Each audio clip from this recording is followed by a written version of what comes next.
I'm very sorry to break this to you, my fellow British friends, but everything that you've been told about the British giving India railways is wrong. Now, before anyone jumps into the comments calling me anti-British or even anti-India, I am British. I grew up in the UK, I was educated there, I've defended British history in classrooms, and I've taught it in the classrooms.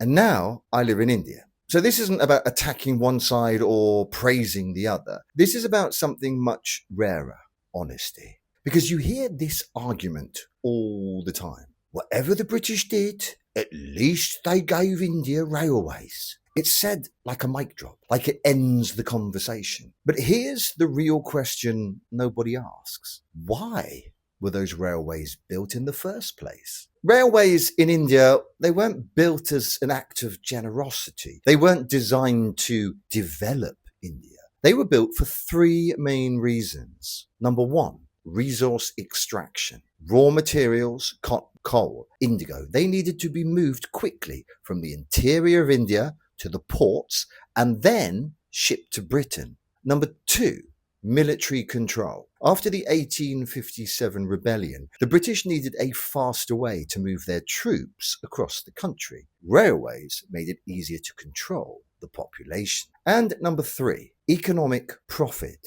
British investors funded railway companies and they were guaranteed returns, even if the railway didn't make money. But Indians paid for it. Now, here's where it gets interesting. Because today, India has one of the largest railway networks in the world. And it's easy to look at that and say, well, it worked out in the end. But that's like saying, if someone breaks into your house, steals your furniture, and then leaves you the plumbing, you should be grateful.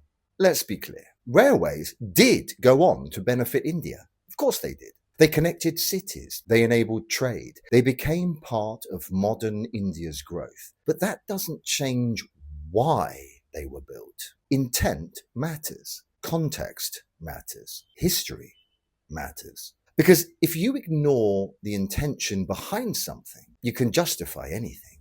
And this is the bigger issue. The way we talk about colonialism is often selective. We cherry pick outcomes and we ignore systems. We say, look at the infrastructure, but we don't ask at what cost, to whom, and who really benefited.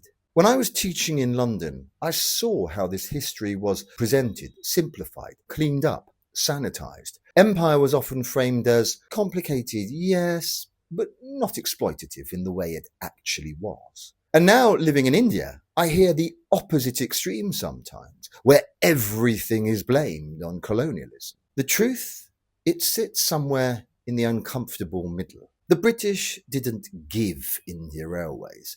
They built them for their own benefit. India adapted them. India expanded them. India made them its own. And that distinction matters, because history isn't about feeling guilty or feeling proud. It's about understanding. If you want more honest conversations like this about colonialism, culture, and the reality of living between Britain and India, subscribe, because I'm going to be breaking down a lot more myths. And I promise you, some of them are going to make people uncomfortable.